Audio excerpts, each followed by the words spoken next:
Assalamualaikum warahmatullahi wabarakatuh. Innal hamdalillahi nahmaduhu wa nasta'inuhu wa nastaghfiruh wa na'udzubillahi min syururi anfusina wa min sayyiati a'malina.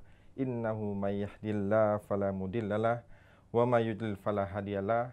Asyhadu an la ilaha illallah wahdahu la syarikalah wa asyhadu anna Muhammadan abduhu wa rasuluhu la nabiyya ba'dah.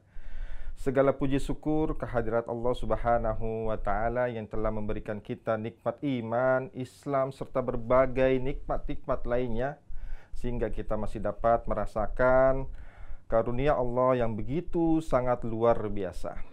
Sobat Eksar yang dimuliakan Allah Subhanahu wa Ta'ala, berbicara tentang halal lifestyle, gaya hidup halal. Allah Subhanahu wa Ta'ala berfirman di dalam surat Al-Baqarah ayat 168, A'udzubillahi minasyaitonir rajim. Ya ayyuhan nasu kulu mimma fil ardi halalan thayyibah wa la tattabi'u khutuwatis syaitan innahu lakum aduwwum mubin. Allah Subhanahu wa Ta'ala berfirman, wahai para manusia sekalian. Di dalam ayat ini Allah Subhanahu wa Ta'ala memberikan khitab atau objek pada di awal ayat adalah untuk para manusia sekalian. Beberapa ayat disebutkan ya ayyuhallazina amanu, wahai orang-orang yang beriman.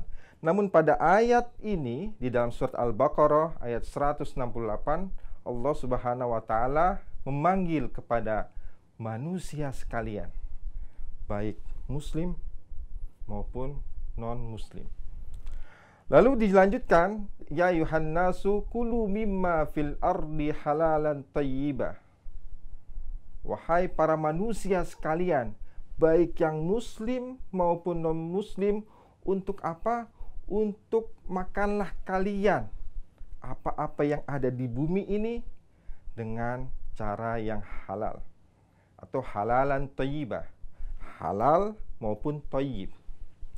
Wala tattabi'u khutuwatis syaitan, dan janganlah kalian mengikuti langkah-langkah setan. Innahu lakum aduwwum mubin, karena mereka itu adalah musuh yang nyata bagi kalian semua. Sobat Eksar yang dimuliakan Allah Subhanahu wa Ta'ala, telah dijelaskan tadi bahwasanya di awal ayat Allah Subhanahu wa Ta'ala memanggil seluruh manusia agar memakan makanan yang halalan thayyibah, memakan makanan yang baik dan juga halal dari segi kesehatan. Sebagaimana kita ketahui, pandemi COVID-19 yang terjadi di awal tahun 2020 di Indonesia bulan Maret, lalu diawali dengan 2019 di Cina dan lain sebagainya sampai merebah ke seluruh dunia. Akhirnya mereka sadar bahwasanya gaya hidup halal, terutama pada makanan, itu sangat penting. Ketika kita berbicara halal, bukan hanya terpaut atau terikat dengan makanan dan minuman. Ada beberapa industri, ada beberapa bidang yang harus kita sangat perhatikan. Kalau di dalam Meksi sampai dengan 2024, halal lifestyle dikategorikan beberapa. Yang pertama adalah pada makanan dan minuman, dan yang kedua adalah pada kosmetik. Yang ketiga adalah pada halal fashion, modest fashion. Baik, pada sektor yang keempat adalah sektor farmasi dan beberapa sektor-sektor lainnya yang termasuk harus dikategorikan dalam bentuk yang halal. Kita akan memberikan satu buah sampel misalnya.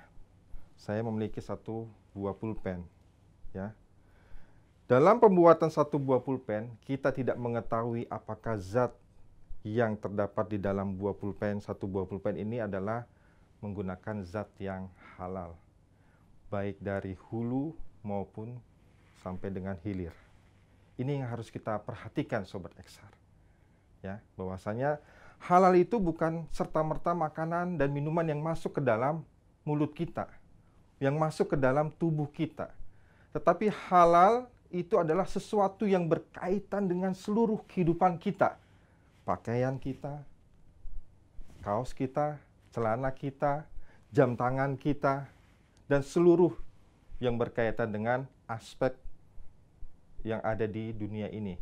Karena ketika kita melakukan atau kita memakai satu pakaian yang memang mengandung zat yang terlarang, maka itu akan berimplikasi, akan berakibat terhadap peribadatan kita kepada Allah Subhanahu wa taala. Jadi sobat XR yang dimuliakan Allah Subhanahu wa taala, dalam kajian halal kita harus benar-benar memilih. Dan memang saat ini dengan kondisi yang saat ini terjadi, ya, dengan kondisi pandemi COVID-19 dan lain sebagainya, kita tidak dapat apapun itu, dan juga dengan kondisi yang ada di dunia, ya, saat ini misalnya, waktu itu kita pernah berdiskusi dengan Asosiasi Pertekstilan Indonesia, yang mana di dalam forum itu mereka mengatakan bahwasanya seluruh tekstil yang ada di Indonesia mengandung zat yang non halal. Itu menjadi problematika kita sebagai umat muslim yang ada di Indonesia untuk dapat mencari solusi atau mencari substitusi apa yang bisa digantikan dari zat yang haram menjadi zat yang halal. Maka beberapa profesor yang ada di dunia, ada salah satunya profesor halal, itu Prof. Irwandi Jaswir, yang beliau Masya Allah, beliau sudah memberikan atau menulis buku mencari substitusi zat yang haram digantikan menjadi zat yang halal. Costly, memang costly.